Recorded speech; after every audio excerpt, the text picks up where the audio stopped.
সনাতন ধর্মাবলম্বীদের সর্ববৃহৎ ধর্মীয় অনুষ্ঠান শারদীয় দুর্গাপূজা। ধর্ম যার যার, উৎসব সবার, এই স্লোগানকে সামনে রেখে বাংলাদেশ জাতীয়তাবাদী দল বিএনপির নেতাকর্মীরা কাজ করছে পূজা মণ্ডপ নিরাপত্তায়। গতকাল মহাষ্টমীতে ঢাকা ৬ আসনের অন্তর্ভুক্ত ঢাকা দক্ষিণ সিটি কর্পোরেশনের ৩৮, ৩৯, ৪১ নং ওয়ার্ডের ১৫টি পূজা মণ্ডপ পরিদর্শন করেন ঢাকা ৬ আসনের মনোনয়ন প্রত্যাশী জনাব আবুল বাশার। উপস্থিত নেতৃবৃন্দ, উপস্থিত অতিথিবৃন্দ, আগত ভাইয়েরা, আমার পক্ষ থেকে, বাংলাদেশ জাতীয়তাবাদী দলের পক্ষ থেকে এই শারদীয় দুর্গোৎসবের শুভেচ্ছা। আমরা যুগ যুগ ধরে দেখে আসছি বাংলাদেশ সমবায় সম্প্রীতির দেশ। এখানে আমরা হিন্দু, মুসলমান, বৌদ্ধ, খ্রিস্টান আমরা এখানে বসবাস করি। পাহাড়ি সমতলের লোক সবাই আমরা বসবাস করি। আমরা মনে করি সবার উপরে মানুষ সত্য, তার উপর নাই। আর মানুষ হিসাবে আমরা বাংলাদেশি জাতীয় দলের ভিত্তিতে আমরা ঐক্যবদ্ধ। আমাদের মুক্তিযুদ্ধের চেতনার অর্জিত বাংলাদেশ, এই মুক্তিযুদ্ধের মাধ্যমে যে বাংলাদেশ পেয়েছি, এই বাংলাদেশের এই ভূখণ্ডে আমরা সবাই মিলেমিশে আমরা দেশ গর্ব, এই ধারণায় আমরা বিশ্বাস করি। সেই দৃষ্টিভঙ্গি থেকে বলি আমি, ধর্ম যার যার, আমরা সবাই বাংলাদেশের মানুষ, আমরা ধর্ম যার যার, কিন্তু দেশ আমাদের বাংলাদেশের সবার। কাজেই এই রবিদাস সম্প্রদায়ের যারা আছেন তারা আজকে এই শারদীয় দুর্গোৎসবের আয়োজন করেন, একটা মহামিলনের আয়োজন করেন। এই শুভেচ্ছা শারদীয় দুর্গোৎসবের মাধ্যমে তারা যেমন একে অন্যের শুভেচ্ছা বিনিময় করে, আমরা এটা জাতীয় দুর্গা উৎসবকে আমরাও জাতি ধর্ম নির্বিশেষে সকলেই এই পূজা মণ্ডপে এসে আমরা শুভেচ্ছা বিনিময় করি।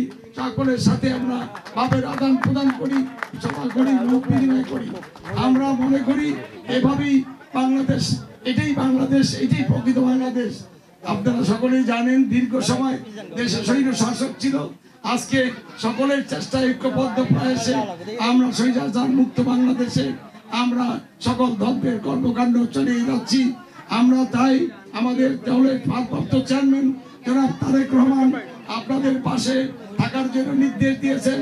এই পূজা উদযাপনের শৃঙ্খলার জন্য আমাদের দলের পক্ষ থেকেও আপনাদের ভলেন্টিয়ার নিয়োগ করা হয়েছে। সর্বাত্মক সবাই মিলেমিশে আমরা জাতি ধর্ম নির্বিশেষে আমরা এই উৎসবকে উদযাপন করব।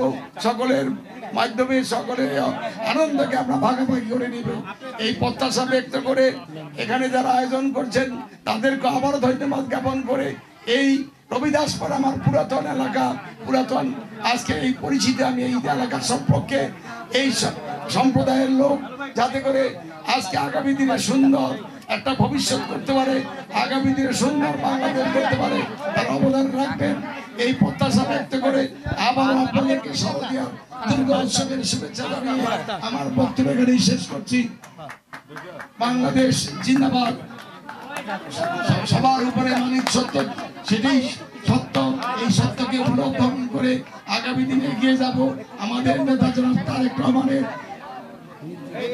নির্দেশ করে তার স্বপ্নের যে বাংলাদেশ আগামী দিনে গড়ার প্রত্যয় ব্যক্ত করছি। আপনারা আমাদের সাথে থাকবেন, সকলে মিলেমিশে আগামী দিনে আমরা বাংলাদেশ গড়ব, বাংলাদেশের সকল সমস্যার সমাধান হবে। এই শারদীয় দুর্গোৎসবের আমি সেটা প্রত্যাশা করি, সেই প্রত্যাশা ব্যক্ত করি আমার কথা শেষ করছি। পাশাপাশি আপনাদের জীবনের যে দুর্দশা, যে যন্ত্রণা, এটা আমি জানি।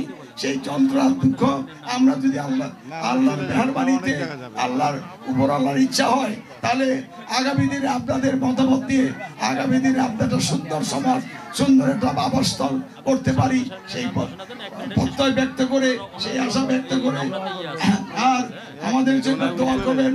আমরা এই এলাকার মানুষের সাথে পিছনে দিয়েছিলাম, এই যে আপনাদের মন্দির কমিটি একজন বললেন যে 60 বছর না হলেও 50 বছর আমি আপনাদের সাথে ছিলাম, আছি। আগামী দিনে যতদিন বেঁচে থাকবো আপনাদের পাশে থাকবো, মানুষের পাশে থাকবো।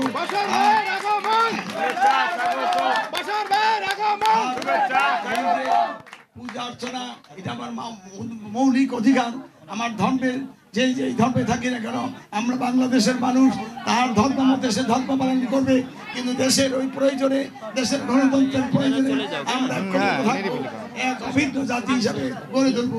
এই কথা বলে আবারও এই শারদীয়ার দুর্গোৎসবে আমার পক্ষ থেকে, দলের পক্ষ থেকে আপনাদেরকে শুভেচ্ছা বিনিময় করছি।